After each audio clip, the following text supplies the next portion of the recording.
My name is Wendell. I am 68 years old. For the past year, I have lived in the downstairs bedroom of my son's house in a town called Cedar Fork, listening to the sounds of a family that slowly decided I did not belong. This story begins on a Christmas Eve, but the roots of it go back to a kitchen filled with the smell of my wife Eleanor's gingerbread to laughter that was not forced to a home that felt like a home. I sold that home to help my son Trevor and his wife Bethany buy this one. It was meant to be our family home. A fresh start. I believed that. I held on to that belief even as the air in the house grew colder, even as I learned to make myself small. But on that Christmas Eve, over a dinner that tasted like dust, the truth finally spoke loud and clear. You know that feeling of being a guest in what is supposed to be your own home? It is a quiet kind of loneliness. If you have ever felt that shift, that coolness from someone you love, tell me in the comments where you were when you felt it first. And if you want to hear how a quiet old man answered a declaration of war spoken over mashed potatoes and gravy, stick around. This story has only just begun. After Eleanor passed, the silence in our little house was a physical thing. It sat in her chair at the kitchen table. It echoed in the hallway. So when Trevor and Bethany started talking about how cramped their apartment was with baby Maya, and then mentioned a beautiful house with a mother-in-law suite, it sounded like a lifeline. We made a plan, a family plan. I would sell my house, my home of 42 years. The money from the sale would give them a substantial down payment. In return, I would have a place with them with my family for the rest of my days. They said, "We will take care of you, Dad." I believed them. I wanted to believe.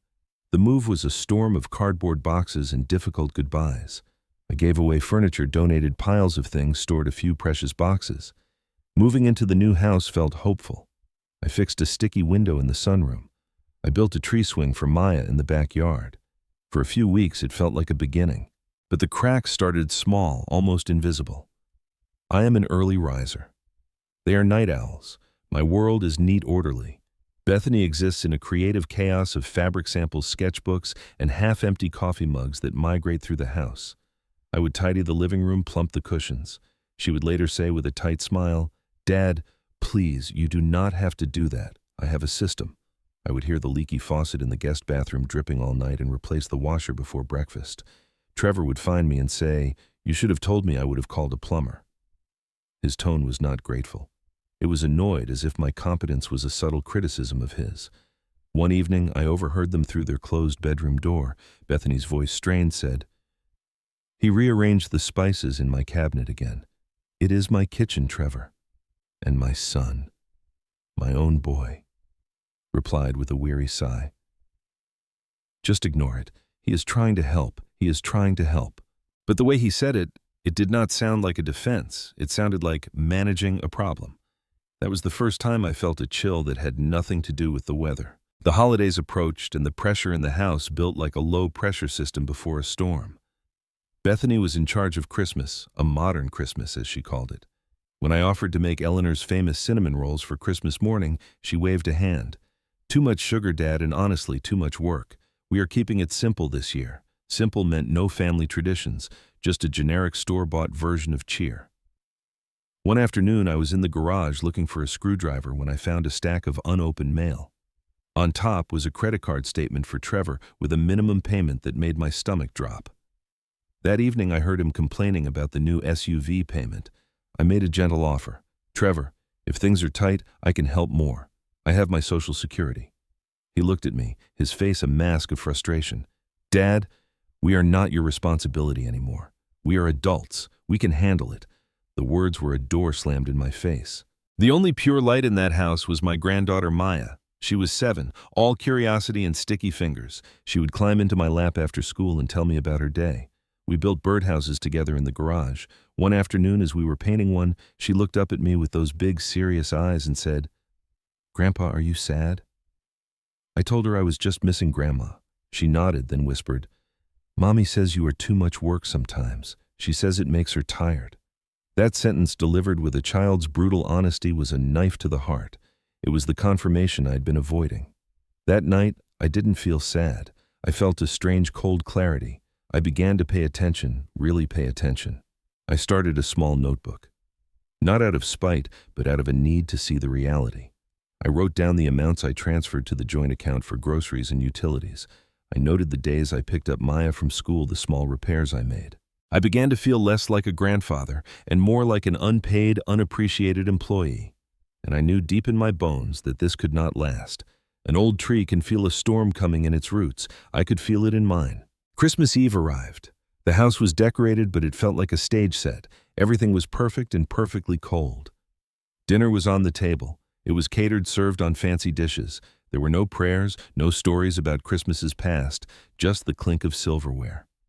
Maya chattered happily, the only real sound in the room. Bethany was visibly tense, her eyes darting to any minor imperfection. Trevor drank his wine quickly, refilling his glass often. I tried one last time. I told a story about the year Trevor, maybe 5 years old, tried to stay up all night to see Santa and fell asleep under the tree. I smiled at the memory. Trevor did not look up from his plate. "Things are different now, Dad," he muttered. The dismissal was absolute. Then it happened. Maya, reaching for her milk, knocked the glass over. A white river spread across the tablecloth. Bethany snapped. "God, Maya, look at this mess." Every single time her voice was sharp, shattering the fragile quiet. I acted on instinct. I stood, grabbed a dish towel from the counter, and began to soak up the spill. It was a quiet, helpful gesture. But Bethany turned her frustration on me. "See, this is what I mean. She expects you to clean up after her now. You are always doing that. You are undermining us. You are making her dependent." The room froze. I looked at my son. This was his moment. This was when he was supposed to defend me, to say, "Mom, stop," or "Dad was just helping." He did not. He put his wine glass down with a heavy thud. His face was flushed. "Enough," he said, his voice low and dangerous. Then he looked right at me. "Dad, you need to understand something. This is not working.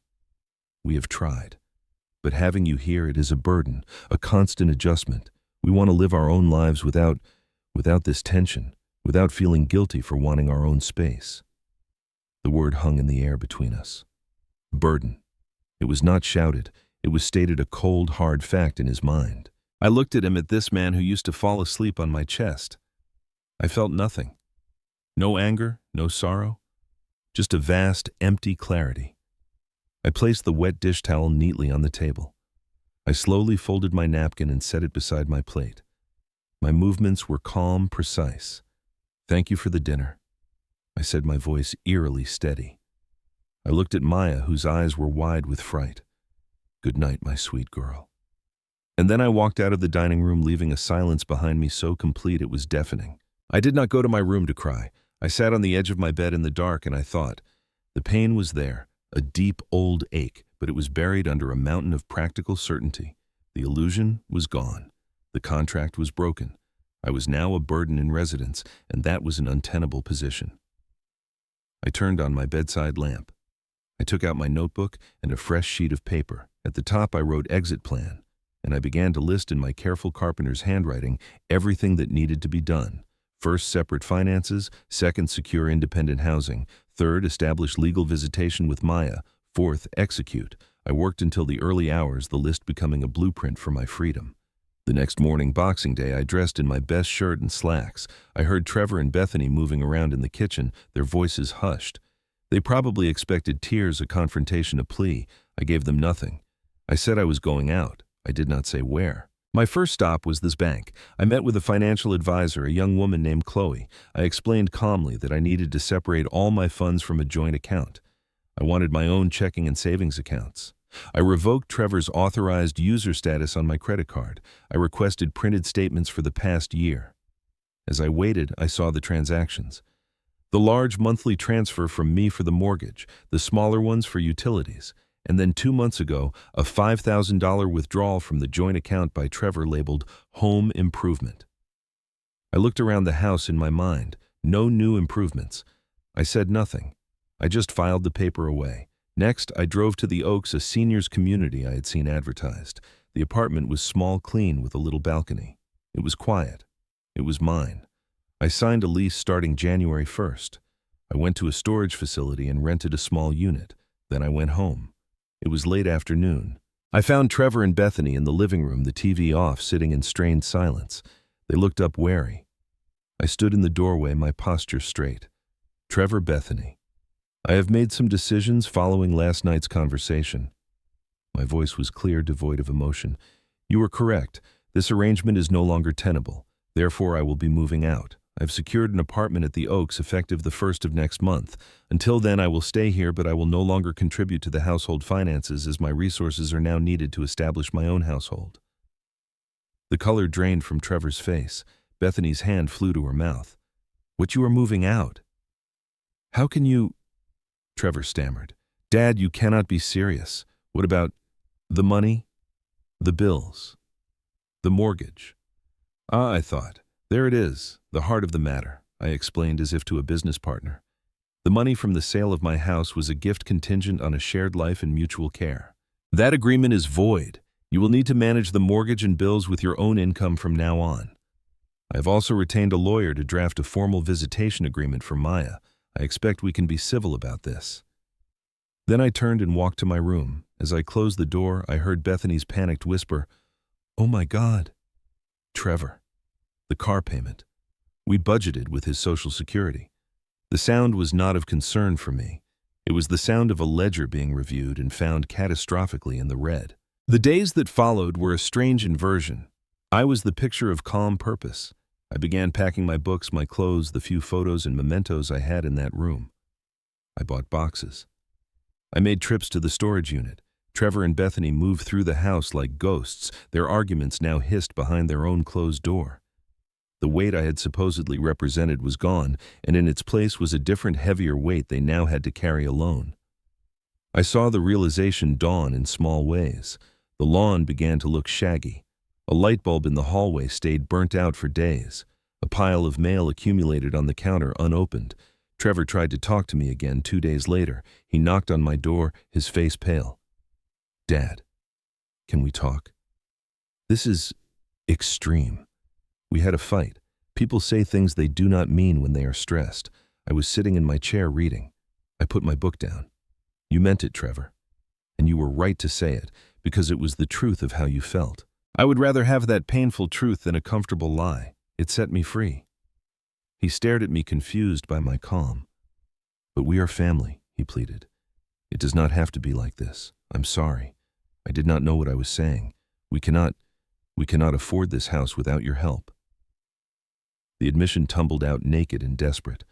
I felt a pang, not of guilt, but of profound sadness for him. I am not moving out to punish you, I said gently. I am moving out because I heard you. You want to live without me as a daily responsibility. I am granting you that wish.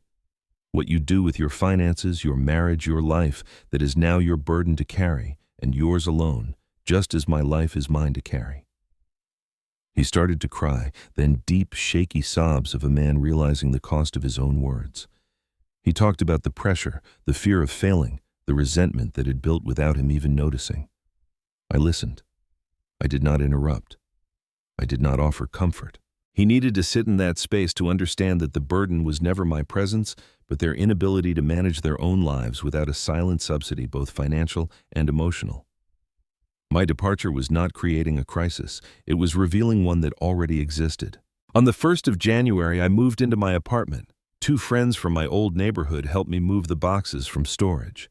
The space was small, but the silence was mine. The light was mine. I hung a picture of Eleanor by the window where the sun would hit it in the morning. I arranged my tools on a workbench in the corner. The first night I made a simple dinner for one and ate it at my own small table.